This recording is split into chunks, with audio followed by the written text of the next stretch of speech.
ನಮ್ಮ junior NTR ಅವ್ರದ್ದು ನಿನ್ನೆ ದೇವರ ಸಿನಿಮಾ ರಿಲೀಸ್ ಆಗಿದೆ. ಎಲ್ಲರಿಗೂ ಗೊತ್ತಿದೆ. ನಾನೇನೋ ಹೈ ಎಕ್ಸ್ಪೆಕ್ಟೇಷನ್ ಇಟ್ಕೊಂಡು ನಾನು ಸಿನಿಮಾಗೆ ಹೋದೆ. ಅವ್ರದ್ದು ಮೊಟ್ಟ ಮೊದಲನೇ ಬಾರಿಗೆ ತೆಲುಗು ಜೊತೆಗೆ ಕನ್ನಡದಲ್ಲೂ ಕೂಡ ಅವರೇ ಡಬ್ಬಿಂಗ್ ಹೇಳಿರುವಂತ ಸಿನಿಮಾ ಇದು. ಹೈ ಎಕ್ಸ್ಪೆಕ್ಟೇಷನ್ ಇಟ್ಕೊಂಡು ಈ ಸಿನಿಮಾಗೆ ಹೋಗಿದ್ ನಾನು. ಆದ್ರೆ ನನಗೆ ಡಿಸಪಾಯಿಂಟೇ ಆಯ್ತು. ಯಾಕಂದ್ರೆ ನನಗೆ ಸಿನಿಮಾ ಅಷ್ಟಕ್ಕಷ್ಟೇ ಇಷ್ಟ ಆಯ್ತು.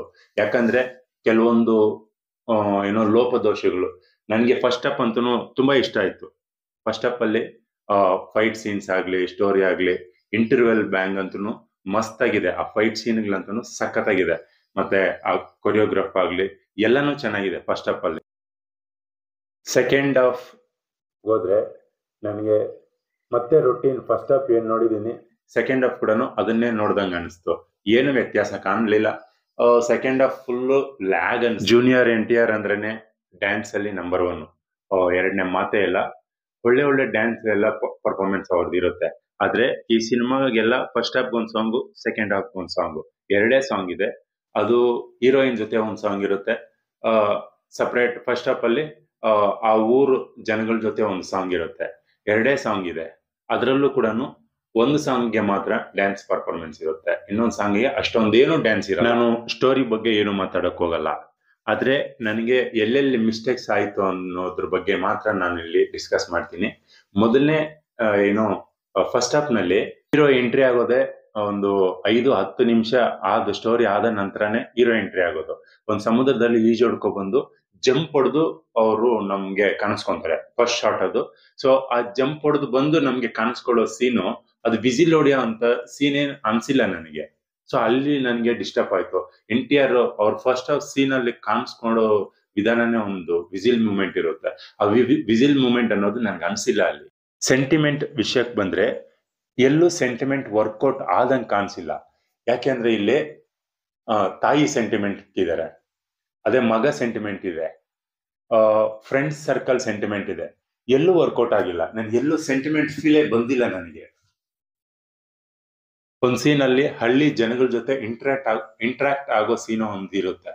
ಆದ್ರೆ ಅಲ್ಲಿ ಏನಷ್ಟು ಪ್ಲೈನ್ ಆಗಿದೆ. ಒಂದು ಐ ಮೂಮೆಂಟ್ಸ್ ಇರುತ್ತೆ. ಎವ್ರಿ ಮೂಮೆಂಟ್ ಒಂದು ಸ್ಟಾರ್ ಹೀರೋ ಅಂದ್ಮೇಲೆ ಎವ್ರಿ ಮೂಮೆಂಟ್ ಒಂದು ಹೈ ರೇಂಜ್ ಇರಬೇಕು. ನನ್ಗೆ ಎಲ್ಲೂ ಹೈ ರೇಂಜ್ ಮೂಮೆಂಟ್ ಅನ್ನೋದು ಎಲ್ಲೂ ಕಾಣಿಸಿಲ್ಲ ನನಗೆ. ಫಸ್ಟ್ ಹಾಫ್ ನಲ್ಲಿ ಒಂದು ಕಳ್ಳತನ ಸೀನ್ ಇರುತ್ತೆ. ಇವರು ಹೀರೋ ಗ್ಯಾಂಗ್ ಎಲ್ಲಾನು ಒಂದು ಸಮುದ್ರ ಕಳ್ಳರು. ಇವರು ಒಂದು ಶಿಪ್ ಅಲ್ಲಿ ಒಂದು ಕಳ್ಳತನ ಮಾಡ್ಬೇಕು. ಕಂಟೈನರ್ ಒಳಗಡೆ ಇರುವಂತ ಒಂದು ಮೆಟೀರಿಯಲ್ ನ ಇವರು ಕಳ್ಳತನ ಮಾಡ್ಬೇಕು. ಆ ಸೀನ್ ಅಲ್ಲಿ ಕಳ್ಳತನ ಎಲ್ಲ ಮಾಡ್ತಾ ಇರ್ತಾರೆ. ಅವ್ರು ಬೇಕಾಗಿರೋ ಬಾಕ್ಸ್ಗಳನ್ನೆಲ್ಲ ಕೆಳಗಡೆ ಶಿಪ್ ಇಳಿಸ್ಕೊಂತಾರೆ. ಫೈನಲ್ ಆಗಿ NTR ಮತ್ತೆ NTR ಫ್ರೆಂಡ್ ಇಬ್ರು ಕಂಟೈನರ್ ಮೇಲೆನೆ ಇರ್ತಾರೆ. ಆ ಟೈಮ್ಗೆ ಅಲ್ಲಿ ಸ್ಕ್ವಾಡ್ ಬರ್ತಾರೆ ಪೊಲೀಸ್ ಅವರು. ಇಲ್ಲಿ ಯಾರೋ ಕಳ್ಳರು ಬಿದ್ದಿದ್ದಾರೆ, ಇಲ್ಲಿ ಚೆಕ್ ಮಾಡ್ಬೇಕು ಅಂತ ಸ್ಕ್ವಾಡ್ ಬಂದಾಗ ಅವ್ರಿಗೆ ಕಾಣದೇನೆ, ಅವ್ರಿಗೆ ಗೊತ್ತಿಲ್ದೇನೆ ಅಲ್ಲಿಂದ ತಪ್ಪಿಸ್ಕೊಂಡು ಹೋಗೋದು ಆ ಸೀನ್ ಅಲ್ಲಿ. ಫೈಟ್ ಇರಲ್ಲ, ಅಲ್ಲಿ ತಪ್ಪಿಸ್ಕೊಂಡು ಹೋಗುವಂತ ಸೀನ್ ಅಲ್ಲಿ. ಸೊ ಅಲ್ಲಿ ಕೆಲವೊಂದು ಮಿಸ್ಟೇಕ್ಸ್ ಮಾಡಿದ್ದಾನೆ ಡೈರೆಕ್ಟರ್. ಏನಂದ್ರೆ ಕಂಟೈನರ್ಗಳು ಸೆಂಟ್ರಲ್ ಮಧ್ಯೆ ಓಡ್ತಾ ಇರ್ತಾರೆ, ಕಳ್ಳರು ಓಡ್ತಾ ಇರ್ತಾರೆ, ಪೊಲೀಸ್ ಅವರು ಓಡ್ತಾ ಇರ್ತಾರೆ. ಒಂದ್ ಕಡೆ ಪೊಲೀಸ್ ಅವರು ರೌಂಡ್ಗಳು ಹಾಕೊಂಡು ಓಡ್ಕೊಂಡ್ ಬರ್ತಾ ಇದ್ರೆ ಕಳ್ಳರು ಕೂಡ ಅವ್ರಿಗೆ ಗೊತ್ತಿಲ್ದೇನೆ, ಯಾರು ಇಲ್ಲ ಅನ್ನೋ ತರನೇ ಇವರು ಕೂಡ ಒಂದ್ ಕಡೆ ಓಡ್ಕೊಂಡು ಹೋಗ್ತಾ ಇರ್ತಾರೆ. ಇವರೆಲ್ಲಾನು ಕಳ್ಳರೆಲ್ಲಾನು ಕಂಟೈನರ್ಗಳ ಮೇಲೆ ಹೋಗ್ತಾರೆ. ಮೇಲೆ ರನ್ನಿಂಗ್ ರೇಸ್ ಮಾಡ್ತಾರೆ. ರನ್ನಿಂಗ್ ರೇಸ್ ಮಾಡ್ಬೇಕಂದ್ರೆ ಕಂಟೈನರ್ ಮೇಲೆ ಓಡ್ಬೇಕಾದ್ರೆ ಫುಲ್ ಸೌಂಡ್ ಬರುತ್ತೆ. ಎಲ್ಲರಿಗೂ ಗೊತ್ತಾಗುತ್ತೆ. ಆ ಓಡ್ಬೇಕಾದ್ರೆ ಸುಮಾರು ಒಂದು 100 ಮೀಟರ್ಸ್ ಅಷ್ಟು ಸೌಂಡ್ ಬರುತ್ತೆ. ಆದ್ರೆ ಸೌಂಡ್ ಪೊಲೀಸ್ ಅವ್ರಿಗೆ ಗೊತ್ತಾಗಲ್ಲ. ಅದು ಲಾಜಿಕ್ ಏನಂತ ನನಗೂ ಅರ್ಥ ಆಗಿಲ್ಲ. ಅದೊಂದಾದ್ರೆ ಏನು NTR ಹೀರೋ ಫ್ರೆಂಡ್ ಒಂದು ಕಂಟೈನರ್ ಒಳಗ್ ಹೋಗ್ತಾನೆ. ಒಳಗೋದ್ರೆ ಪೊಲೀಸ್ ಅವರು ಆ ಕಂಟೈನರ್ ನ ಓಪನ್ ಮಾಡಿ ನೋಡಕ್ಕಂತಾನೆ ಹೋಗ್ತಾರೆ. ಇಲ್ಲಿ ಒಳಗಡೆ ಯಾರೋ ಕಂಟೈನರ್ ಓಪನ್ ಇದೆ, ಒಳಗಡೆ ಯಾರೋ ಇದ್ದಾರೆ ನೋಡ್ಬೇಕು ಅಂತ ಹೋಗೋ ಟೈಮ್ಗೆ NTR ಪೊಲೀಸ್ ಅವ್ರ ದಾರಿ ತಪ್ಪಿಸ್ತಾನೆ. ದಾರಿ ತಪ್ಪಿಸಿ ಸ್ವಲ್ಪ ಮುಂದಕ್ಕೆ ಹೋಗಿದ ತಕ್ಷಣ ಆ ಒಳಗಿರೋ ಒಬ್ಬ ವ್ಯಕ್ತಿ ಹೊರಗಡೆ ಬಂದು ಆ ಡೋರ್ನ ತಳ್ತಾನೆ. ಆ ತಳ್ಬೇಕಾದ್ರೆ ಫುಲ್ ಸೌಂಡ್ ಬರುತ್ತೆ. ಅದು ನಾರ್ಮಲ್ ಆಗಿ ಅದು ಸೌಂಡ್ ಬರುತ್ತೆ. ಆದ್ರೆ ಆ ಸೌಂಡ್ ಬರೋದು ಕೂಡ ಪೊಲೀಸ್ ಅವ್ರಿಗೆ ಕೇಳಿಸೋದಿಲ್ಲ. ಅದ್ ಯಾವ ತರ ಲಾಜಿಕ್ ಅನ್ನೋದು ಆ ಲಾಜಿಕ್ ಮಿಸ್ ಆಗೋಗಿದ್ದಾರೆ ಆ ಸೀನ್ ಅಲ್ಲಿ. ನೋಡೋ ಪ್ರತಿಯೊಬ್ಬರಿಗೂ ಇದು ಯಾವ ತರ ಲಾಜಿಕ್ ಅಂತಾನೆ ಅನ್ಸುತ್ತೆ. ಸಮುದ್ರದ ದಡದಲ್ಲೇ ಒಂದು ಬೆಟ್ಟ. ಆ ಬೆಟ್ಟದಲ್ಲಿ 3 ಊರುಗಳು, ಹಳ್ಳಿಗಳು. ಆ ಹಳ್ಳಿಗಳಿಗೆ 3 ಜನ ಲೀಡರ್ಸ್. ದೇವರ ಹೀರೋ ಒಂದು ಹಳ್ಳಿಗೆ ಲೀಡರು, ಶ್ರೀಕಾಂತ್ ಅವ್ರದ್ದು ಹೀರೋಯಿನ್ ಅವ್ರ ತಂದೆ ಅವ್ರದ್ದೊಂದು ಊರಿಗೆ ಲೀಡರು, ವಿಲನ್ ಅವರು ಒಂದು ಊರಿಗೆ ಲೀಡರು. ಈ ಮೂರು ಊರು ಜನನು ಸೇರಿ ಕಳ್ಳತನನೇ ಮಾಡೋದು. ಆ ಮೂರು ಊರಿಗೂ ಲೀಡರ್ ಯಾರಪ್ಪ ಅಂದ್ರೆ ದೇವರನ್ನೇ ಹೀರೋ. ಆ ಮೂರು ಊರಲ್ಲಿರುವಂತ ಕಲ್ಲರ್ ಗ್ಯಾಂಗ್ ಏನಿರ್ತಾರೋ ಇವರು ಹೀರೋ ಗ್ಯಾಂಗು ಎಲ್ಲರೂ ದೇವರ ಹೇಳದಂಗೆ ಕೇಳಬೇಕು. ಮೀರಿ ಹೋಗಕ್ ಆಗಲ್ಲ ಅಂತ ಶ್ರೀಕಾಂತ್ಗೂ ಗೊತ್ತು, ಮತ್ತೆ ವಿಲನ್ಗೂ ಗೊತ್ತು. ಏನು ಹೀರೋವರ್ಗುನು ನಮ್ಗೆ ಒಂದು ಈ ಲೀಡರ್ಶಿಪ್ ಬರಲ್ಲ ಅಂತ ವಿಲನ್ಗೆ ಗೊತ್ತು. ಸೊ ಅದಕ್ಕೆ ವಿಲನ್ ಏನ್ ಮಾಡ್ತಾನೆ, ಹೇಗಾದ್ರೂ ಮಾಡಿ ಹೀರೋನ ಸಾಯಿಸ್ಬೇಕು, ಈ ಮೂರು ಊರಿಗೆ ನಾನೇ ಲೀಡರ್ ಆಗ್ಬೇಕು ಅನ್ನೋ ಒಂದು ಕಾನ್ಸೆಪ್ಟ್ ವಿಲನ್ದಾಗಿರುತ್ತೆ. ಆದ್ರೆ ಇವ್ರಿಗೆ ಏನ್ ಕಳ್ತನ ಮಾಡ್ತಾ ಇರ್ತೀವಿ ಅಂತಾನೆ ಗೊತ್ತಿರಲ್ಲ. ಒಂದ್ ಲಾಜಿಕ್ ಏನದಂತ ನನಗೆ ಅರ್ಥ ಆಗಿಲ್ಲ. 100-150 ಬಾರಿ ಕಳ್ತನ ಮಾಡಿರ್ತಾರಂತೆ ಸಮುದ್ರದಲ್ಲಿ, ಆದ್ರೂನು ಏನ್ ಕಳ್ತನ ಮಾಡ್ತೀವಿ ಅಂತ ಇವ್ರಿಗೆ ಗೊತ್ತಾಗಲ್ಲ. ಯಾರೋ ಬರ್ತಾರೆ, ಏನೋ ಒಂದು ಡೀಲ್ ಕೊಡ್ತಾರೆ, ಆ ಡೀಲ್ ಇವ್ರು ಮುಗಿಸ್ಕೊ ಬಂದು ಇವ್ರು ಕೊಡೋದು, ದುಡ್ಡು ತಗೊಳ್ಳೋದು, ಇವ್ರ ಕೆಲಸ ಅಷ್ಟೇನಂತೆ. ಹೀರೋಗೂ ಗೊತ್ತಿರಲ್ವಂತೆ. ಆದ್ರೆ ಅದ್ರಲ್ಲಿ ಏನು ಕಳ್ತನ ಮಾಡೋದು, ಒಂದು ಸಿಚುವೇಶನ್ ಅಲ್ಲಿ ಹೀರೋಗೆ ಗೊತ್ತಾಗುತ್ತೆ ನಾವು ಮಾಡ್ತಿರೋದು ತಪ್ಪು ಕೆಲಸ, ಕಳ್ತನ ಅಂತ. ಆ ಸಿಚುವೇಶನ್ ಹೇಗಿರ್ಬೇಕು, ರಿಯಲೈಸ್ ಆಗುವಂತ ಸಿಚುವೇಶನ್, ಒಂದು ಹೀರೋ ಕಳ್ತನ ಮಾಡ್ತಿದ್ದಾನೆ, ನಾವು ಮಾಡ್ತಿರೋ ತಪ್ಪು ಅಂತ ತಿಳ್ಕೊಳ್ಳೋ ಅಂತ ಸಿಚುವೇಶನ್ ಎಷ್ಟು ಹೈಪ್ ಇರಬೇಕು ಅಂದ್ರೆ, ನಾವು ಹಳೆ ಪಿಕ್ಚರ್ಗಳೆಲ್ಲ ನೋಡ್ತೀವಿ, ತುಂಬಾ ಹೈಪ್ ಇರಬೇಕು. ಅದಕ್ಕೇನೋ ಒಂದು ದೊಡ್ಡ ರೀಸನ್ ಇದ್ರೇನೆ ಸೊ ಅವ್ರ ಹೀರೋ ಬದಲಾಗಕ್ಕೆ ಒಂದು ಚಾನ್ಸ್ ಇರುತ್ತೆ. ಆದ್ರೆ ಇಲ್ಲಿ ಯಾವ ತರ ಎಷ್ಟು ಸಿಂಪಲ್ ಲಾಜಿಕ್ ಇಲ್ಲದೆ ಒಂದು ಸ್ಟೋರಿ ಇಕ್ಕಿದ್ದಾರೆ ಅಂದ್ರೆ, ಒಂದು ಬಸ್ಸು, ಆ ಬಸ್ಸಲ್ಲಿ ಮದ್ವೆ ಬಸ್ಸು ಏನು ಅಂತಾನೆ ಗೊತ್ತಾಗಲ್ಲ. ಒಂದು ಕಾಡಲ್ಲಿ ಒಂದು ಬಸ್ ಹೋಗ್ತಾ ಇರುತ್ತೆ, ಫ್ರಂಟ್ ಒಂದ್ ಜೀಪು, ಬ್ಯಾಕ್ ಒಂದ್ ಜೀಪು. ಆ ಜೀಪಲ್ಲಿ ಪೊಲೀಸ್ ಅವ್ರು ಇರ್ತಾರ, ಇಲ್ಲ ಆ ಊರಿನ ಎಸ್ಕಾರ್ಟ್ ಇರ್ತಾರ, ಗೊತ್ತಾಗಲ್ಲ. ಹೋಗ್ತಾ ಇರ್ಬೇಕಾದ್ರೆ ಸೆಂಟ್ರಲ್ಲಿ ಬಾಂಬ್ ಬ್ಲಾಸ್ಟ್ ಆಗುತ್ತೆ. ಬಾಂಬ್ ಬ್ಲಾಸ್ಟ್ ಆಗಿ ಎಲ್ಲರೂ ಸತ್ತೋಗ್ತಾರೆ. ಅಲ್ಲಿ ಫೈರ್ ಅಟ್ಯಾಕ್ ಮಾಡ್ತಾರೆ, ಏನೋ ಗನ್ ಶಾಟ್ಗಳೆಲ್ಲ ಹೊಡಿತಾರೆ, ಅಲ್ಲಿರೋರ್ನೆಲ್ಲಾನು ಸಾಯಿಸ್ಬಿಟ್ಟು ಅಲ್ಲಿ ಅವ್ರ ಹತ್ರ ಇರೋ ಆಭರಣಗಳೆಲ್ಲ ಕಿತ್ಕೊಂಡು ಹೋಗ್ತಾರೆ ಕಳ್ಳರು. ಅಷ್ಟೇ, ಆ ಸೀನ್ ಅಲ್ಲಿ ಕಟ್ಟು. ಮತ್ತೆ ಇನ್ನೊಂದು ಕಳ್ತನಕ್ಕೆ ಹೋಗ್ತಾರೆ. ಆ ಕಳ್ತನದಲ್ಲಿ NTR ಅವರು ಸಿಕ್ಕಾಕೊಂಡ್ಬಿಡ್ತಾರೆ, ಏನೋ ಪೊಲೀಸ್ ಅವ್ರಿಗೆ ಸಿಕ್ಕಾಕೊಂಡ್ಬಿಡ್ತಾರೆ. ಸಿಕ್ಕಾಕೊಂಡ್ಬೇಕಾದ್ರೆ ಅಲ್ಲಿ ಈ ರೌಡಿ ಗ್ಯಾಂಗ್ ಎಲ್ಲನ್ನು ಪೊಲೀಸ್ ಅವ್ರ ಮೇಲೆ ಅಟ್ಯಾಕ್ ಮಾಡ್ತಾರೆ.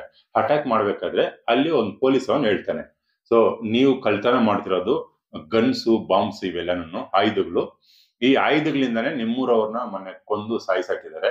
ಇದರಿಂದ ನಿಮ್ಗೆ ಲಾಸ್ ಆಗುತ್ತೆ, ನಿಮ್ಮಿಂದ ದೇಶ ಹಾಳಾಗುತ್ತೆ ಅನ್ನೋ ಒಂದೇ ಒಂದು ಸಿಂಪಲ್ ಮಾತಿಗೆ ಅಲ್ಲಿ ಅದು ಯಾರಿಗೂ ಟಚ್ ಆಗಲ್ಲ. ನೋಡೋಂತ ಜನಕ್ಕೆ ಅದು ಆ ಸೆಂಟಿಮೆಂಟ್ ಯಾರಿಗೂ ಟಚ್ ಆಗೋದೇ ಇಲ್ಲ. ಅಷ್ಟಕ್ಕೆ ಹೀರೋ ರಿಯಲೈಸ್ ಆಗ್ತಾನೆ. ಶ್ರೀಕಾಂತ್ಗೆ ಹೀರೋಯಿನ್ನು ಚಿಕ್ಕವಳಾಗಿರ್ತಾಳೆ, ಒಬ್ಳೆ ಮಗಳು ಅಂತ ಎಲ್ಲರಿಗೂ ಅನಿಸ್ತಾ ಇರುತ್ತೆ.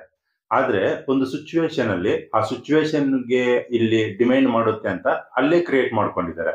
ಇನ್ನೊಂದು ಹುಡುಗಿ ಕೂಡ ಇರುತ್ತೆ, ಮಗಳು, ದೊಡ್ಡವಳು ಆಗಿರ್ತಾಳೆ. ಅದು ಗೊತ್ತಾಗೋದೇ ಇಲ್ಲ, ನೋಡಿದವ್ರು ನಮಗೆ ಗೊತ್ತಾಗಲ್ಲ. ನಾವೊಂದು ಮೂವಿ ಲವರ್ಸ್ ಆಗಿ ಅದು ನ್ಯಾಚುರಲ್ ಆಗಿ ನೋಡೋ ಜನಗಳಿಗೆ ಅರ್ಥ ಆಗಲ್ಲ. ಇಬ್ಬರಿದ್ದಾರೆ ಶ್ರೀಕಾಂತ್ಗೆ ಮಕ್ಕಳು ಅಂತ, ಚಿಕ್ಕವಳಾಗಿರೋಳು ಹೀರೋಯಿನ್, ದೊಡ್ಡವಳು ಇರ್ತಾಳೆ, ಇಬ್ಬರಿದ್ದಾರೆ ಅಂತ ಗೊತ್ತಾಗೋದೇ ಇಲ್ಲ. ಅದನ್ನ ಎಲ್ಲೂ ಮೆನ್ಷನ್ನೇ ಮಾಡಿರಲ್ಲ ಸ್ಟೋರಿಯಲ್ಲಿ. ಸೊ ಒಂದು ಸಿಚುವೇಶನ್ಗೋಸ್ಕರ ದೊಡ್ಡ ಮಗಳು, ಅವಳು ಹ್ಯಾಂಡಿಕ್ಯಾಪ್ಟ್, ಅವ್ರಿಗೆ ಮಾತು ಬರಲ್ಲ. ಸೊ ಆತರ ಒಂದು ದೊಡ್ಡ ಮಗಳು ಇರ್ತಾಳೆ. ಆ ದೊಡ್ಡ ಮಗಳು ಮದ್ವೆ ಬರುತ್ತೆ, ಮದ್ವೆ ಫಿಕ್ಸ್ ಆಗುತ್ತೆ. ಆ ಮದ್ವೆಗೆ ಹೀರೋ ಬರ್ತಾನೆ, ದೇವರ. ಆ ಮದ್ವೆಯಲ್ಲಿ ದೇವರನ್ನ ವಿಲನ್ಗಳು ಸಾಯಿಸುವಂತ ಒಂದು ಸಿಚುವೇಶನ್ ಬರುತ್ತೆ. ಆ ಸಿಚುವೇಶನ್ ಹೇಗಿರುತ್ತೆ ಅಂದ್ರೆ, ಅಲ್ಲಿ dialogues, most important dialogues. Koratala Siva movie ಅಂದ್ರೇನೆ ಡೈಲಾಗ್ಸ್ ಫೇಮಸ್, ಡೈಲಾಗ್ಸ್ ಮತ್ತೆ ಸ್ಟೋರಿ ಫೇಮಸ್ ಆಗಿರುತ್ತೆ. ಆದ್ರೆ ಈ ಸಿನಿಮಾದಲ್ಲಿ ಎಲ್ಲೂ ಕೂಡ ವಾವ್ ಅನ್ನೋ ಡೈಲಾಗೆ ಕಾಣಿಸೋದಿಲ್ಲ. ಸೊ ಅಲ್ಲಿ ಕೂಡ ಡೈಲಾಗ್ಸ್ ಬರ್ತಾ ಇರ್ಬೇಕಾದ್ರೆ ಹಿಂದಗಡೆ ಜನ ಹೇಳ್ತಾ ಇರ್ತಾರೆ ನೆಕ್ಸ್ಟ್ ಡೈಲಾಗ್ ಏನ್ ಬರ್ಬೋದು ಅಂತ. ಹಿಂದಗಡೆ ಜನ ಕೂತ್ಕೊಂಡವ್ರು ಆಟೋಮೆಟಿಕ್ ಗೆಸ್ ಮಾಡ್ತಾ ಇರ್ತಾರೆ, ಅವರೇ ಡೈಲಾಗ್ಸ್ ಹೇಳ್ತಾರೆ. ಅಲ್ಲಿ ಏನೋ ಸಿನಿಮಾದಲ್ಲಿ ಡೈಲಾಗ್ಸ್ ಹೇಳೋದಕ್ಕಿಂತ ಮೊದ್ಲೇ ಹಿಂದ್ಗಡೆ ಕುತ್ಕೊಂಡಿರೋ ಜನಗಳು ಡೈಲಾಗ್ಸ್ ನ ಹೇಳ್ತಾ ಇರ್ತಾರೆ, ಈ ತರ ಆಗ್ಬೋದು ಅಂತ ಹೇಳ್ತಾ ಇರ್ತಾರೆ. ಅದನ್ನ ನೋಡಿ ತುಂಬಾ ಬೇಜಾರಾಗುತ್ತೆ ನನಗಂತೂ. ಅಲ್ಲಿ ಕುತ್ಕೊಂಡು ನೋಡ್ಬೇಕಾದ್ರೆ ತುಂಬಾ ಬೇಜಾರಾಯ್ತು ನನಗೆ. ಅದ್ರ ಜೊತೆಗೆ ಸೀನ್ಸ್, ಕೆಲವೊಂದು ಸೀನ್ಸ್ ಅಲ್ಲಿ ಕಾಪಿ ಕಾಪಿ ಅಂತ ಆ, ನೋಡ್ದವ್ರ ಹಿಂದೆ ಈ ಸೀನು ಬಾಹುಬಲಿದು, ಕಟ್ಟಪ್ಪನ ಕೈಯಲ್ಲಿ ಬಾಹುಬಲಿಯನ್ನು ಸಾಯಿಸ್ತಾ ಇರೋ ತರಾನೇ ಇಲ್ಲೂ ಕೂಡ ಏನೋ ದೇವರನ್ನ ಶ್ರೀಕಾಂತ್ ಸಾಯಿಸ್ತಾನೆ ಆ ಅಂತ ಹೇಳ್ಬಿಟ್ಟು ಹಿಂದ್ಗಡೆಯಿಂದ ಆ ಸ್ಟೋರಿನ ಇವ್ರು ಹೇಳ್ತಾನೆ ಇರ್ತಾರೆ. ಅದೇ ತರ ನಡೀತಾ ಇರುತ್ತೆ. ಆ ಸೀನ್ ನ ಏನೋ ಒಂಥರ ಯಾವ್ದೋ ಒಂದು ಪಿಕ್ಚರ್ ಅಲ್ಲಿ ನೋಡಿರೋ ತರ ನಮ್ಗೆ ಅದು ಕಾಣಿಸ್ತಾ ಇರುತ್ತೆ. ನೆಕ್ಸ್ಟ್ ಬರೀ ಏನಾಗ್ಬೋದು ಅನ್ನೋ ಸೀನು ಇನ್ಯಾವುದೋ ಪಿಕ್ಚರ್ ಅಲ್ಲಿ ನೋಡಿರೋ ತರ ಅದು ನಮ್ಗೆ ಗೊತ್ತಾಗ್ತಾ ಇರುತ್ತೆ. ಅದೊಂದು ಮೈನಸ್ ಪಾಯಿಂಟ್. ಆ ಜನಗಳಿಗೆ ನೆಕ್ಸ್ಟ್ ಏನಾಗುತ್ತೆ ಅನ್ನೋ ಒಂದು ಗೆಸ್ ಆಟೋಮೆಟಿಕ್ ಬಂದ್ಬಿಡುತ್ತೆ. ಸೊ ಆಗ ಡಿಸಪಾಯಿಂಟ್ ಆಗುತ್ತಾರೆ ಜನ. ಇಂಟರ್ವೆಲ್ ಫೈಟ್ ಸೀನ್ ಅಂತೂ ತುಂಬಾ ಹೈಲೈಟ್ ಅಂತಾನೆ ಹೇಳ್ಬೋದು. ನನಗೆ ಫಸ್ಟ್ ಅಪ್ ಅಲ್ಲಿ ತುಂಬಾ ಇಷ್ಟ ಆಗಿದ್ದು ಏನಪ್ಪಾ ಅಂದ್ರೆ ಇಂಟರ್ವೆಲ್ ಫೈಟ್.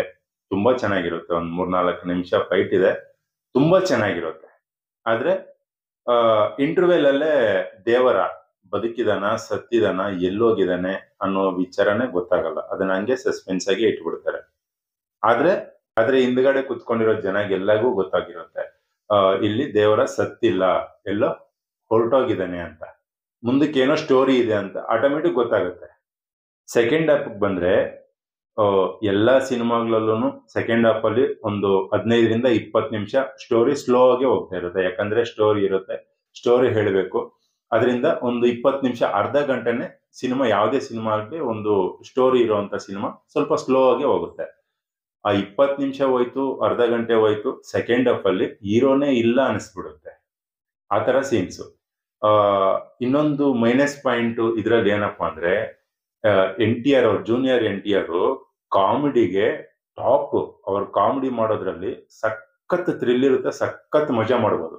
ಆದ್ರೆ ಈ ಸಿನಿಮಾದಲ್ಲಿ ಸೆಕೆಂಡ್ ಹಾಫ್ ಕಾಮಿಡಿ ಮಾಡ್ಬೋದಾಗಿತ್ತು. ಯಾಕಂದ್ರೆ ಅಲ್ಲಿ ಅವರು ಸೆಕೆಂಡ್ ಹಾಫ್ ಅಲ್ಲಿ ಭಯಸ್ಥರಾಗಿರ್ತಾರೆ. NTR ಆತರ ಒಂದು ಕ್ಯಾರೆಕ್ಟರ್, ಅವ್ರಿಗೆ ಭಯ, ನನ್ನ ಕೈಯಲ್ಲಿ ಏನು ಆಗೋದೇ ಇಲ್ಲ ಅನ್ನೋ ತರ ಒಂದು ಭಯ ಕ್ಯಾರೆಕ್ಟರ್ ಇರುತ್ತೆ. ಅಲ್ಲಿ ತುಂಬಾ ಕಾಮಿಡಿ ಮಾಡ್ಬೋದಾಗಿತ್ತು. ಆ ಕಾಮಿಡಿ ಇದ್ದಿದ್ರು ಸ್ವಲ್ಪ ಟೈಮ್ ಪಾಸ್ ಆಗೋದು. ಆ ಕಾಮಿಡಿ ಕೂಡ ಇದ್ದಿಲ್ಲ. ಮತ್ತೆ ಇನ್ನೊಂದ್ ಏನಪ್ಪಾ ಅಂದ್ರೆ ದೇವರಾಗು ವರಾಗು, ದೇವರ ಅನ್ನೋನು ಅಪ್ಪ, ವರ ಅನ್ನೋರು ಮಗ, ಇಬ್ಬರಿಗೂ ಏನೂ ವ್ಯತ್ಯಾಸ ಇರಲ್ಲ. ದೇವರ ಅನ್ನೋ ಅಪ್ಪ ಏನ್ ಕ್ಯಾರೆಕ್ಟರ್ ಅಲ್ಲಿ ಇರ್ತಾನೋ ಅದೇ ಕ್ಯಾರೆಕ್ಟರ್ ಮಗ ಕೂಡ ಇರ್ತಾನೆ. ಏನು ವ್ಯತ್ಯಾಸ ಕಾಣಿಸೋದೇ ಇಲ್ಲ. ಫೈಟ್ಗಳಲ್ಲೂ ಕೂಡ ಅದೇ ತೋರಿಸ್ತಾನೆ, ಅದೇ ಕಾಣಿಸುತ್ತೆ. ಸೇಮ್ ಡಿಟ್ಟೋ ಆಗೇ ಇರುತ್ತೆ, ಸ್ವಲ್ಪ ಕೂಡ ವ್ಯತ್ಯಾಸ ಇರಲ್ಲ. ಸೊ ಅದೊಂದು ಮೈನಸ್ ಅಂತ ನನಗನ್ನಿಸ್ತು. ಮತ್ತೆ ಸೆಕೆಂಡ್ ಹಾಫ್ ವಿಷಯಕ್ಕೆ ಬಂದ್ರೆ ಅಪ್ಪ ಸ್ಟೋರಿಯಲ್ಲಿ ಏನೇನಿತ್ತೋ ಫಸ್ಟ್ ಹಾಫ್ ಅಲ್ಲಿ ಏನೋ ಆಯುಧಗಳಿರ್ತವೆ. ಒಂದೊಂದು ವರ್ಷಕ್ಕೆ ಒಂದೊಂದ್ಸತಿ ಆಯುಧಗಳು ಒಂದೊಂದು ಊರಿಗೆ ತಗೊಂಡೋಗ್ಬೇಕು ಅಂದ್ರೆ ಒಂದು ಫೈಟ್ ನಡೆಯುತ್ತೆ. ಏನು ಕುಸ್ತಿ ಪೋಟಿ. ಆ ಕುಸ್ತಿ ಪೋಟಿಯಲ್ಲಿ ಯಾವ ಊರವ್ರು ಗೆದ್ರೆ ಆ ಊರವ್ರಿಗೆ ಆ ವರ್ಷ ಆ ಆಯುಧಗಳನ್ನ ಕಳಿಸ್ಕೊಡ್ತಾರೆ. ಸೊ ಆ ಸೀನ್ ನ ಫಸ್ಟ್ ಹಾಫ್ ಅಲ್ಲೂ ಇದೆ, ತಿರ್ಗಾ ಸೆಕೆಂಡ್ ಹಾಫ್ ಅಲ್ಲೂ ಇದೆ. ಮಗ ಇರೋ ಸೆಕೆಂಡ್ ಹಾಫ್ ಅಲ್ಲಿ ಕೂಡ ಅದೇ ಸೀನ್ ಕಾಣಿಸ್ಕೊಳ್ಳುತ್ತೆ. ಮತ್ತೆ ಕಳ್ತನ ಮಾಡಕ್ ಹೋಗ್ಬೇಕಂದ್ರೆ ಫಸ್ಟ್ ಹಾಫ್ ಅಲ್ಲಿ ಯಾವ ತರ ಪ್ರಾಸೆಸ್ ಮಾಡ್ತಾರೋ ಕಳ್ತನ ಮಾಡಕ್ಕೆ, ಎರಡನೇ ಪಾರ್ಟ್ ಅಲ್ಲಿ ಕೂಡ ಸೆಕೆಂಡ್ ಹಾಫ್ ಕೂಡ ಸೇಮ್ ಪ್ರಾಸೆಸ್. ಅದೇ ರೋಪ್ಸ್ ಹಾಕೋದು, ಅದೇ ತರ ಮೇಲಕ್ಕೆ ಹೋಗೋದು, ಅದೇ ತರ ರನ್ನಿಂಗ್ ರಾಸ್ ಮಾಡೋದು, ಸೇಮ್ ಫಸ್ಟ್ ಹಾಫ್ ಅಲ್ಲಿ ಏನ್ ನೋಡಿರ್ತೀವೋ ಅದೇ ಕೆಲವೊಂದು ಸೀನ್ಗಳನ್ನ ಸೆಕೆಂಡ್ ಹಾಫ್ ಅಲ್ಲಿ ಕೂಡ ನೋಡ್ಬೇಕಂದ್ರೆ ಬೇಜಾರಾಗುತ್ತೆ. ಸುಮಾರು ಒಂದು 3-4 ಸೀನ್ಗಳನ್ನ ನಾವು ಫಸ್ಟ್ ಹಾಫ್ ಅಲ್ಲಿ ಏನ್ ನೋಡಿರ್ತೀವೋ ಅದೇ ಸೇಮ್ ಕಾಪಿ ಸೆಕೆಂಡ್ ಹಾಫ್ ಅಲ್ಲಿ ಕೂಡ ನೋಡ್ಬೇಕಾಗುತ್ತೆ. ಆಗ ಎಲ್ಲರಿಗೂ ಸ್ವಲ್ಪ ಬೋರ್ ಅನ್ಸುತ್ತೆ. ಮತ್ತೆ ದೇವರಾಗೆ ವರ ಅನ್ನೋನು ಒಬ್ಬನೇ ಮಗನಾಗಿರ್ತಾನೆ. ಫಸ್ಟ್ ಹಾಫ್ ಎಲ್ಲಾನು ಯಾರಿಗೂ ಗೊತ್ತಾಗೋದೇ ಇಲ್ಲ. ಸೆಕೆಂಡ್ ಹಾಫ್ ಒಂದು ಸೀನ್ ಬರೋವರೆಗೂ ದೇವರಾಗೂ ಕೂಡ ಮಗಳಿದಾಳೆ ಅಂತ ಗೊತ್ತಾಗೋದೇ ಇಲ್ಲ. ಎಲ್ಲ ಒಂದು ಬಜಾರಲ್ಲಿ ನಡ್ಕೊಂಡು ಹೋಗ್ತಾ ಇರ್ತಾಳೆ ಒಂದು ಹುಡುಗಿ. ಆ ಹುಡುಗಿನ ಕೆಲವರು ಆ ಊರವರು ರೇಗಿಸ್ತಾರೆ. ರೇಗಿಸ್ಬೇಕಾದ್ರೆ ಆ ರೌಡಿಗಳು ಹೇಳ್ತಾರೆ, ನಿಮ್ಮಪ್ಪ ದೇವರ ಅಂತ, ನಿನ್ಗೊಂದು ಅಣ್ಣ ಇದ್ದಾನೆ, ಅವನ್ ವೇಸ್ಟ್ ಫೆಲೋ, ಅವನ ಕೈಲಿ ಏನೂ ಆಗಲ್ಲ, ನಿಮ್ಮಪ್ಪ ಎಲ್ಲೋ ಸಮುದ್ರದಲ್ಲಿ ಹೋಗ್ಬಿಟ್ಟಿದ್ದಾನೆ, ಅವನು ಬರಲ್ಲ ಅಂತ ಹೇಳ್ಬಿಟ್ಟು ಇವರು ಏನೋ ಕಿಂಡಲ್ ಮಾಡ್ತಾರೆ. ಅದುವರೆಗೂ ಗೊತ್ತಾಗಲ್ಲ ದೇವರಿಗೂ ಕೂಡ ಒಂದು ಮಗಳಿದ್ದಾಳೆ ಅಂತ. ಸೊ ಇವೆಲ್ಲನೂ ಎಲ್ಲೆಲ್ಲಿ ಬೇಕೋ ಏನೇನಕ್ಕೆ ಬೇಕೋ ಒಂದು ಸೀನ್ಗಳನ್ನ ಕ್ರಿಯೇಟ್ ಮಾಡಿ ಏನೋ ಅಲ್ಲೇ ಇಟ್ಟಂಗೆ ಕಾಣಿಸುತ್ತೆ. ಸ್ಟೋರಿಯಲ್ಲಿ ಏನೋ ಕಂಟಿನ್ಯೂಟಿ ಅಂತಾರಲ್ಲ, ಸೊ ಆ ಕಂಟಿನ್ಯೂಟಿನಿ ಗೊತ್ತಾಗೋದೇ ಇಲ್ಲ. ಅಲ್ಲಲ್ಲಿ ಹಂಗೆ ತಗೊಂಡೋಗಿ ಬಂದು ಇಟ್ಕೊಂಡಿರೋ ತರಾನೇ ಕಾಣಿಸುತ್ತೆ. ಕ್ಲೈಮ್ಯಾಕ್ಸ್ ಫೈಟ್ ಇರುತ್ತೆ. ಆ ಫೈಟ್ಗೆ ಸಮುದ್ರ ಒಳಗೆ ವಿಲನ್ಸ್ ಎಲ್ಲ ಹೋಗ್ಬೇಕು. ಏನಕ್ಕಂದ್ರೆ ಆ ಸಮುದ್ರದೊಳಗಡೆ ದೇವರ ಇದ್ದಾನೆ, ಹೋಗಿ ದೇವರನ್ನ ಸಾಯಿಸಿದ್ರೇನೆ ಮತ್ತೆ ನಿಮ್ಗೆ ಡೀಲ್ ಕೊಡ್ತೀವಿ ಅಂತ ಒಂದು ಕಂಪನಿಯವರು ಹೇಳಿರ್ತಾರೆ.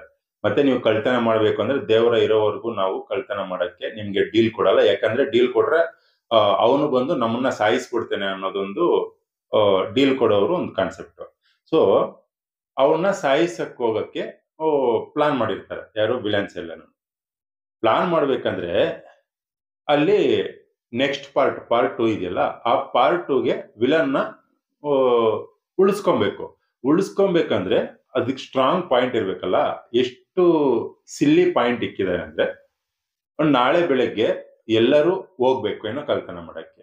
ಇವತ್ತು ಹೀರೋಗೆ ಕೈ ಕಾಲು ಮುರಿದೋಗಿರುತ್ತೆ. ಯಾವ ತರ ಮುರಿಯುತ್ತೋ, ಯಾರು ಮುರಿದಿರ್ತಾರೋ ಗೊತ್ತಾಗೋದಿಲ್ಲ. ಸೊ ಅಲ್ಲಿ ಬಂದು ಒಂದು ಹೀರೋ ಏನೋ ವಿಲನ್ ಹತ್ರ ಮಾತಾಡ್ಕೊಂತ ಇರ್ತಾರೆ. ಆ ಗ್ಯಾಂಗ್ ಅಲ್ಲಿರೋನೇ ಒಬ್ನು ಕಾಲು ಕೈ ಮುರಿದಾಕಿರ್ತಾನೆ ಅಂತ. ಯಾವ ತರ ಮುರಿದ್ನೋ ಗೊತ್ತಿರಲ್ಲ. ಒಂದು ಫೈಟ್ ಅಲ್ಲಿ, ಆ ಕುಸ್ತಿ ಪೋಟಿಯಲ್ಲಿ ದೇವರ ಮತ್ತೆ ವಿಲನ್ ಇಬ್ರು ಹೊಡೆದಾಡ್ಬೇಕಾದ್ರೆ ಯಾರು ಸೋಳಲ್ಲ, ಅಷ್ಟು ಸ್ಟ್ರಾಂಗ್ ಅವರು. ವಿಲನ್ ಕೂಡ ಅಷ್ಟು ಸ್ಟ್ರಾಂಗ್, ದೇವರ ಕೂಡ ಅಷ್ಟು. ಒಂದು ಹೀರೋ ಜೊತೆಗೆ ವಿಲನ್ ಫೈಟ್ ಮಾಡ್ಬೇಕಾದ್ರೆ ಇಬ್ರು ಸೋಲಲ್ಲ, ಅಷ್ಟು ಸ್ಟ್ರಾಂಗ್ ಇರೋ ವಿಲನ್ ಜೊತೆ ಕೆಲಸ ಮಾಡುವಂತ ಒಬ್ಬ ವ್ಯಕ್ತಿ ಕೈ ಕಾಲು ಮುರಿದಾಕಿರ್ತಾನೆ. ಲಾಜಿಕ್ ಲೆಸ್ ಪಾಯಿಂಟ್ ಇದು. ನಿಜವಾಗ್ಲೂ ಅಲ್ಲಿ ನೋಡೋರ್ಗೆಲ್ಲನೂ ಶೇಮ್ ಅನ್ಸುತ್ತೆ. ಆ ಪಾಯಿಂಟ್ ಅಂತೂ ಸಖತ್ ಕಾಮಿಡಿ ಆಗಿರುತ್ತೆ. ಯಾವ ತರ ಕಾಲು ಮುರಿದೋಯ್ತೋ ಕೈ ಮುರಿದೋಯ್ತೋ ಗೊತ್ತೇ ಆಗೋದಿಲ್ಲ. ವಿಲನ್ ಪಕ್ಕದಲ್ಲಿ ಕೆಲಸ ಮಾಡೋನು ಕೈ ಕಾಲು ಮುರಿದಾಕಿರ್ತಾನೆ, ಯಾವ ತರ ಮುರಿದಿರ್ತಾನೋ ಗೊತ್ತಿರಲ್ಲ. ಅದನ್ನ ವಿಲನ್ ಹೇಳ್ತಾನೆ, ನೀನು ರಾತ್ರಿ ನೀನೇ ಮಾಡಿರೋದು ಅಂತ ಫೈಂಡ್ ಔಟ್ ಮಾಡ್ತಾನೆ ಪಕ್ಕದಲ್ಲಿರೋನ್ಗೆ. ಅವನು ಏನ್ ಲಾಜಿಕ್ ಹೇಳ್ತಾನೆ ಗೊತ್ತಾ, ನಿನಗಿಂತ ನನಗೆ ಹೆಚ್ಚಿಗೆ ಅವನ ಮೇಲೆ ದ್ವೇಷ ಇದೆ, ನಮ್ಮ ಅಪ್ಪನ್ನ ಸಾಯಿಸ್ಬಿಟ್ಟಿರ್ತಾನೆ. ಸೊ ಅದಕ್ಕೆ ನೀನ್ ಬಂದ್ರೆ ನೀನ್ ಸಾಯಿಸ್ಬಿಡ್ತೀಯ, ನೀನ್ ಸಾಯಿಸಿದ್ರೆ ನನಗ್ ಬರಲ್ಲ, ನಾನ್ ಸಾಯಿಸ್ಬೇಕು, ನಾನು ಹೋಗ್ತೀನಿ, ನೀನ್ ಬರಬೇಡ ಅನ್ನೋ ಒಂದು ಪಾಯಿಂಟ್ಗೋಸ್ಕರ, ಆ ವಿಲನ್ ಅಲ್ಲೇ ಇಟ್ಕೊಳ್ಳೋಕೋಸ್ಕರ ಆ ಸೀನ್ ನ ಕ್ರಿಯೇಟ್ ಮಾಡಿದ್ದಾರೆ. ಆ ಸೀನ್ ನ ಯಾವ ತರ ಕ್ರಿಯೇಟ್ ಮಾಡಿದ್ದಾರೆ ಅಂದ್ರೆ, ನೆಕ್ಸ್ಟ್ ಪಾರ್ಟ್ಗೋಸ್ಕರನೇ ಬೇಕು ಅನ್ನೋ ತರನೇ ಪಾಯಿಂಟ್ಲೆಸ್ ಏನೋ ಇದ್ದಿಲ್ದೇನೆ ಆ ಸೀನ್ ಅಲ್ಲಿ ಕ್ರಿಯೇಟ್ ಮಾಡಿ ಇಟ್ಕೊಂಡಿದ್ದಾರೆ. ಇನ್ನು ಹೀರೋಯಿನ್ ವಿಷಯಕ್ಕೆ ಬಂದ್ರೆ 10 ನಿಮಿಷ ಕೂಡ ಹೀರೋಯಿನ್ ಇರಲ್ಲ. 10 ನಿಮಿಷ ಹೀರೋಯಿನ್ಗೂ ಹೀರೋಗೂ ಎಲ್ಲೂ ಟಚ್ ಮುಟ್ಟೋದು ಕೂಡ ಇಲ್ಲ ಹೀರೋ. ಆ ತರ ಸೀನ್ ಇರುತ್ತೆ. 10 ನಿಮಿಷ ಸೀನು. ಹೀರೋಯಿನ್ಗೆ ಒಂದು 2 ಇಲ್ಲ 3 ಡೈಲಾಗ್ಸ್ ಕೊಟ್ಟಿರ್ತಾನೆ. ಅದು ಎಷ್ಟು ವೀಕ್ ಡೈಲಾಗ್ಸ್ ಅಂದ್ರೆ, ಇದುವರೆಗೂ ಯಾವುದೇ ಸಿನಿಮಾದಲ್ಲೂ ಕೂಡ ಅಷ್ಟು ವೀಕ್ ಹೀರೋಯಿನ್ ಏನೋ ಸಿಚುವೇಶನ್ ಕ್ರಿಯೇಟ್ ಯಾವ ಡೈರೆಕ್ಟರ್ ಮಾಡಿರ್ಲಿಲ್ಲ. ಅಷ್ಟು ವೀಕ್ ಏನು ಕ್ಯಾರೆಕ್ಟರ್ ಹೀರೋಯಿನ್ ಇದಾಳ ಇಲ್ವಾ ಅನ್ನೋದು ಕೂಡ ಗೊತ್ತಾಗೋದಿಲ್ಲ. ಸೊ ಆ ತರ ಏನೋ ಹೀರೋಯಿನ್ ಇದ್ರಲ್ಲಿ ಇಕ್ಕಿರೋದು. ಮತ್ತೆ ಇದು ವರ ಹೀರೋಯಿನ್, ದೇವರ ಹೀರೋಯಿನ್ ಯಾರಿಗೂ ಗೊತ್ತಿಲ್ಲ. ನಮ್ಮ ತೆಲುಗಲ್ಲಾಗ್ಲಿ ಕನ್ನಡದಲ್ಲಾಗ್ಲಿ ಯಾರಿಗೂ ದೇವರ ಹೆಂಡತಿ ಯಾರು ಅಂತ ಅವ್ರ ಮುಖ ಪರಿಚಯನೇ ಇಲ್ಲ ಅಂತ ಹೀರೋಯಿನ್ ನ ಇಟ್ಕೊಂಡಿದ್ದಾರೆ. ಅದು ಯಾರೋ ತಮಿಳ್ ಮಲಯಾಳಂ ಹೀರೋಯಿನ್ ಅಂತೆ. ಸೊ ಆಯಮ್ಮನ್ನ ಇಟ್ಕೊಂಡಿದ್ದಾರೆ, ಅವ್ರ ಮುಖ ಪರಿಚಯನೇ ಇಲ್ಲ. ಈ ಫಸ್ಟ್ ಪಾರ್ಟ್ ಅಲ್ಲಿ ಇಂಪಾರ್ಟೆಂಟ್ ಕ್ಯಾರೆಕ್ಟ್ರೆ ದೇವರ ಹೆಂಡತಿ. ಅಂತ ಹೆಂಡತಿ ಕ್ಯಾರೆಕ್ಟರ್ನೇ ಯಾರೋ ಹೊಸಬ್ರನ್ನ ಇಟ್ಕೊಂಡಿದ್ದಾರೆ. ಅದು ಕೂಡ ಮ್ಯಾಚ್ ಆಗಿಲ್ಲ. ಅಲ್ಲಿ ದೇವರ ಹೆಂಡತಿಯಾಗಿ ಆ ಹೀರೋಯಿನ್ ಕೂಡ ಮ್ಯಾಚ್ ಆಗಿಲ್ಲ. ಪ್ರಕಾಶ್ ರಾಜ್ ಇದ್ದಾರೆ. ಪ್ರಕಾಶ್ ರಾಜ್ದು ಆ ತರ ಮೋಸ್ಟ್ ಡಿಮ್ಯಾಂಡ್ ಕ್ಯಾರೆಕ್ಟರ್ ಅಂತೂ ಏನೂ ಇಲ್ಲ. ಅಲ್ಲಲ್ಲಿ ಬರ್ತಾ ಇರ್ತಾನೆ, ಹೋಗ್ತಾ ಇರ್ತಾನೆ. ದೇವರ ಕಥೆನ ಒಂದು ಪೊಲೀಸ್ ಆಫೀಸರ್ಗೆ ಹೇಳೋದಕ್ಕೋಸ್ಕರನೇ ಪ್ರಕಾಶ್ ರಾಜ್ನ ಇಟ್ಕೊಂಡಿದ್ದಾರೆ ಅನ್ನೋ ತರನೇ ಕಾಣಿಸುತ್ತೆ. ಸೊ ಈ ಸ್ಟೋರಿಗೂ ಪ್ರಕಾಶ್ ರಾಜ್ಗೂ ಲಿಂಕೇ ಇಲ್ಲ. ಪ್ರಕಾಶ್ ರಾಜ್ ಇಲ್ಲ ಅಂದಿದ್ರು ಕೂಡ ಈ ಸ್ಟೋರಿ ನೋಡಿಯೋದು. ಆ ತರ ಕ್ಯಾರೆಕ್ಟರ್ ಪ್ರಕಾಶ್ ರಾಜ್ದು. ಸೊ ಪ್ರಕಾಶ್ ರಾಜ್ದು ಕೂಡ ಇಂಪಾರ್ಟೆನ್ಸೇ ಇಲ್ಲ ಈ ಸಿನಿಮಾದಲ್ಲಿ. ಸೊ ಮೂವಿ ಓವರ್ ಆಗಿ ನೋಡಿದ್ರೆ ಒನ್ ಮ್ಯಾನ್ ಶೋ ಅಂತಾನೆ ಹೇಳ್ಬೋದು. NTR ಆಕ್ಟಿಂಗ್ ಮಾತ್ರ ಸೂಪರ್, ಇನ್ನೊಂದು ಮಾತೇ ಇಲ್ಲ. ಎಂಟೈರ್ ಆಕ್ಟಿಂಗ್ ಆಗ್ಲಿ, ಫೈಟ್ ಸೀನ್ಸ್ ಆಗ್ಲಿ ಸಖತ್ತಾಗಿದೆ. ಅವ್ರಿಗೋಸ್ಕರ ನೋಡ್ಬೋದು. NTR ಫ್ಯಾನ್ಸ್ಗೋಸ್ಕರನು, NTR ಫ್ಯಾನ್ಸು NTRಗೋಸ್ಕರನೇ ಮೂವಿ ನೋಡ್ಬೋದು. ಮಸ್ತಾಗಿದೆ. ಫೈಟ್ಸ್ ಆಗ್ಲಿ, ಒಂದು ಎರಡು ಸಾಂಗ್ಗೆ, ಒಂದು ಸಾಂಗ್ಗೆ ಡ್ಯಾನ್ಸ್ ಚೆನ್ನಾಗಿದೆ, ಇನ್ನೊಂದು 5 ಸಾಂಗ್ ಇರಬೇಕು, ಅದನ್ನ ಕಟ್ ಮಾಡಿದ್ದಾರೆ. ಅದು ಇರ್ಬೇಕಾಗಿತ್ತು, ಚೆನ್ನಾಗಿರೋದು. ಮತ್ತೆ ಓವರ್ ಆಲ್ ಆಗಿ NTR ಫ್ಯಾನ್ಸ್ಗೋಸ್ಕರ NTR ನ ನೋಡಬಹುದು. ಸ್ಟೋರಿ ಅಷ್ಟಕ್ಕಷ್ಟೇ ಇದೆ. ಸೊ ಇಷ್ಟೇ ಫ್ರೆಂಡ್ಸ್ ಈ ಸಿನಿಮಾದು.